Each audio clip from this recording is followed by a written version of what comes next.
نبی صلی اللہ علیہ وسلم کی طبیعت کچھ خراب رہنے لگی تھی. آپ صلی اللہ علیہ وسلم نے کچھ کام کیے ہوتے, آپ بھول جاتے کہ میں نے کیے ہیں. بعض کام نہیں کیے ہوتے, آپ سمجھتے کہ میں نے کیے ہیں. بعض دفعہ اپنی زوجہ کے ہاں جاتے, بھول جاتے کہ میں ان کے ہاں گیا ہوں. بعض دفعہ جس کے ہاں نہیں جاتے تو آپ کے ذہن میں یہ ہوتا میں ان کے ہاں گیا ہوں. تو اس قسم کی بھول چوک کے واقعات ہونے لگے. تو آپ صلی اللہ علیہ وسلم کو احساس ہوا کہ میری طبیعت ٹھیک نہیں ہے. تو آپ صلی اللہ امہات المومنین کو بھی احساس ہو گیا.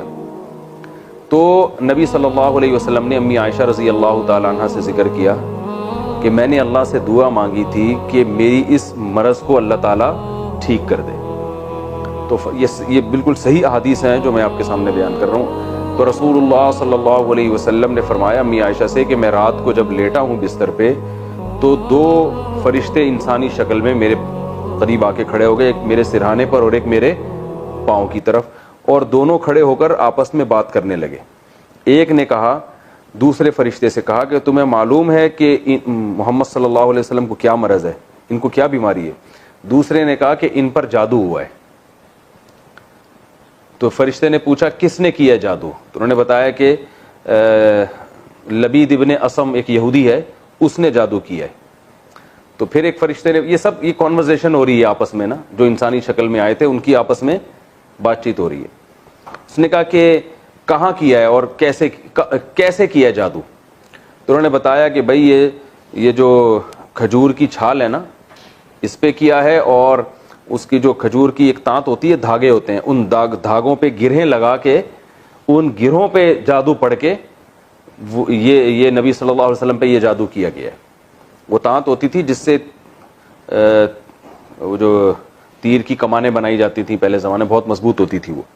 تو کھجور کی چھال پہ کیا ہے اور تانت پہ گرہیں لگا کے اس پہ پڑھ کے اس میں 11 گرہیں لگائی ہیں.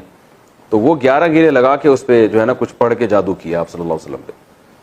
کہاں کیا ہے؟ تو بتایا کہ وہ بنو زریق کا ایک کنواں ہے, اس کنویں کے اندر اس جادو کو انہوں نے رکھا ہے.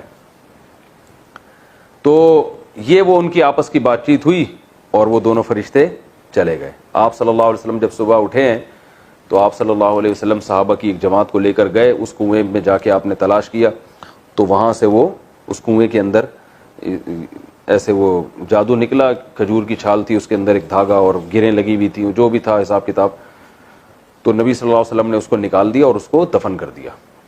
جب پھر اس کے بعد آپ صلی اللہ علیہ وسلم کی طبیعت ٹھیک ہو گئی تو آپ نے پورا امی عائشہ کو واقعہ سنایا اور فرمایا کہ جب میں اس کنویں پہ گیا تو اس کنویں کا پانی ایسے گدلا ہو رہا تھا جیسے مہندی کا پانی ہوتا ہے, اور اس پہ جو کھجور کے درخت تھے نا, ان کے جو پھل ایسے لگ رہے تھے جیسے سانپ کے پھن, بڑا ایک دہشتناک قسم کا منظر تھا. تو حضرت عائشہ رضی اللہ تعالیٰ عنہ فرماتی ہیں کہ یا رسول اللہ آپ نے اس کو جلا کیوں نہیں دیا؟ تو آپ نے فرمایا کہ اس سے اور زیادہ شر پھیلے گا. تو اس کی محدثین نے, شارحین نے وجہ بیان کی ہے کہ وہ اگر وہ جلاتے تو سب کو پتہ چل جاتا اور باتیں بنتی, اور ظاہر ہے برائی کا تذکرہ جتنا ہوتا ہے اس سے شر اور زیادہ پھیلتا ہے, لوگ وہ طریقہ سیکھ لیتے جادو کا. تو اس لیے آپ صلی اللہ علیہ وسلم نے اس کو کیا کر دیا؟ دفن کر دیا اس کو.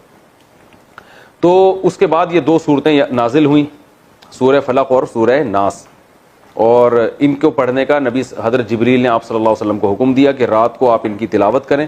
تو نبی صلی اللہ علیہ وسلم جب یہ صورتیں نازل ہوئیں تو ان کے ساتھ قل واللہ احد بھی ملاتے, سورہ فلق اور سورہ ناس, یہ تینوں صورتیں آپ جب بھی رات کو آرام فرماتے تینوں صورتیں. اس کا سنت طریقہ کیا ہے کہ بغیر بسم اللہ کے آپ نے قل واللہ پڑھنی ہے, پھر سورہ فلق پڑھنی ہے, پھر سورہ ناس پڑھنی ہے. اس کے بعد آپ نے اپنے ہاتھ پہ پھونک مارنی ہے, پھر وہ جہاں جہاں آسانی سے ہاتھ چلا جائے وہاں وہ ہاتھ پھیرنا ہے, پیچھے بھی اور سامنے بھی. پھر اس کے بعد دوبارہ یہ عمل کرنا ہے, تینوں صورتیں پڑھ کے پھر تیسری دفعہ یہ عمل کرنا ہے. تو یہ طریقہ نبی صلی اللہ علیہ وسلم نے ہمیشہ اس کو اختیار کیا تاکہ جادو سے آپ صلی اللہ علیہ وسلم کی حفاظت رہے. تو کہ اس جیسی صورتیں پورے قرآن میں نازل نہیں ہوئی ہیں. تو اب سوال یہ پیدا ہوتا ہے کہ یہی الفاظ سورہ فاتحہ کے بارے میں بھی ہیں. آپ صلی اللہ علیہ وسلم نے فرمایا کہ سورہ فاتحہ جیسی صورت پورے قرآن میں کوئی بھی نہیں ہے. تو اس کی تشریح دوسری حدیث میں آتی ہے کہ آپ صلی اللہ علیہ وسلم نے فرمایا کہ بطور رقیہ کے, یعنی یہ جادو اور یہ جو ہے نا اس طرح کی چیزوں کے علاج کے لیے سورہ فلق اور سورہ ناس جیسی صورت پورے قرآن میں نہیں ہے. دوسری حدیث میں اس کی تشریح ہے. تو پتہ یہ چلا کہ سورہ فاتحہ جو سب سے افضل صورت ہے وہ اپنے مضامین کے لحاظ سے کہ اس میں توحید ہے, اللہ سے دعا مانگی گئی ہے, انعام یافتہ لوگوں کا راستہ مانگا گیا اور بار بار نمازیں پڑھی جاتی ہے. اور سورہ فلق اور سورہ ناس کی افضلیت اس وجہ سے ہے کہ یہ سب سے افضل ہے بطور علاج کے. تو نظر ہے, جادو ہے, اس قسم کی, یا حاسدین کا حسد ہے, جیلیسی میں لوگ آپ کو نقصان پہنچاتے ہیں نا, تو اس قسم کے نقصانات سے بچنے کے لیے سب سے بہترین سورت جو نازل کی گئی ہے وہ کون سی ہے؟ وہ سورہ فلق اور سورہ ناس ہے.